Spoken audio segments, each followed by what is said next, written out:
Hello again, it's your old pal, Elaine, the social work librarian.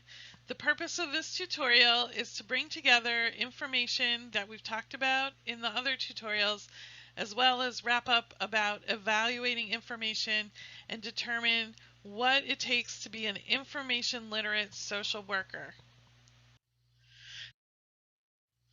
So, a lot of people think information literacy means you can comprehend reading. But information literate social workers are sophisticated consumers, evaluators, and creators of information, both as professionals and in life in general. The Council on Social Work Education defines 9 competencies for MSW programs. These competencies listed on this slide all require some sort of information literate behavior. Whether you're looking at ethics and professional development, diversity in practice, social, economic, and environmental justice, practice-informed research, research-informed practice, policy, engagement with your clients, assessment of your clients, interventions with your clients, and evaluation of your clients, you're going to need to be an informed consumer and evaluator and provider of information. This isn't as easy as it sounds. Information problems exist in the academic sphere while you're studying your MSW program. For example, locating scholarly resources and then evaluating those peer-reviewed journal articles, but also other sources of information for your assignments and participation in class. We also have challenges in attributing and citing sources in terms of avoiding plagiarism, using proper evidence to support an argument or a position, and understanding new concepts, definitions, research methodologies, search strategies, and so forth for use in the field when you graduate. You may be thinking you're already information literate from your undergraduate bachelor's degree. Why is graduate school different?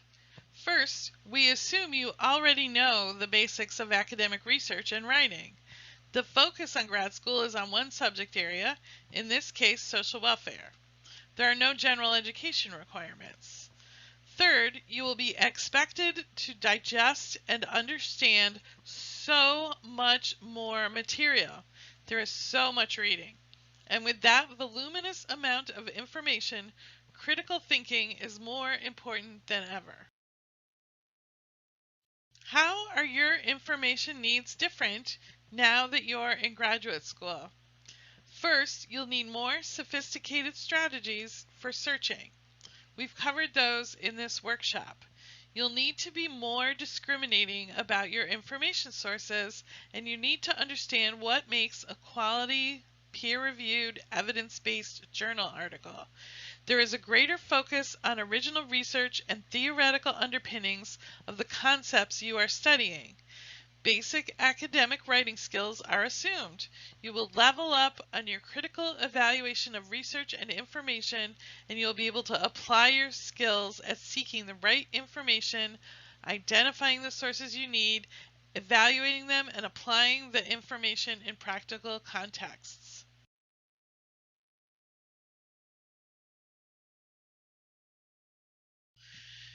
Your ability to process information in the program will help you apply information literacy skills in the practice sphere. These are only a few of the applied areas in which information literacy skills are critical in the field. Communicating with clients, families, administrators, peers, staying current on professional practice and interventions, writing and evaluating case reports, filling out grant applications, writing precision papers, clear emails, and so forth, and so forth, and so forth. The list goes on and on. In terms of evaluating research, The CRAP test is a good checklist for understanding the value of all types of information. Different information is useful for different contexts. By asking questions about the currency, relevance, authority, accuracy, and purpose of a piece of information, whether it's a peer-reviewed journal article, an information pamphlet for clients, a policy brief, or a tweet, for example, you will be more likely to choose the best resource for the information need you have at hand. You may not be using 100% peer-reviewed journal articles in the field, but you will need to apply retrieval and evaluative skills in practice contexts, so keep that CRAP test in mind for information beyond your time engaged in academic work. So let's review. Information literacy is holistic. It's not limited to library research. It's not limited to being a good student. It's not limited to when you get out in the field. Being an information literate social worker means locating information appropriate to the need at hand, evaluating those information sources, using information responsibly and ethically, and understanding how to communicate information to various audiences.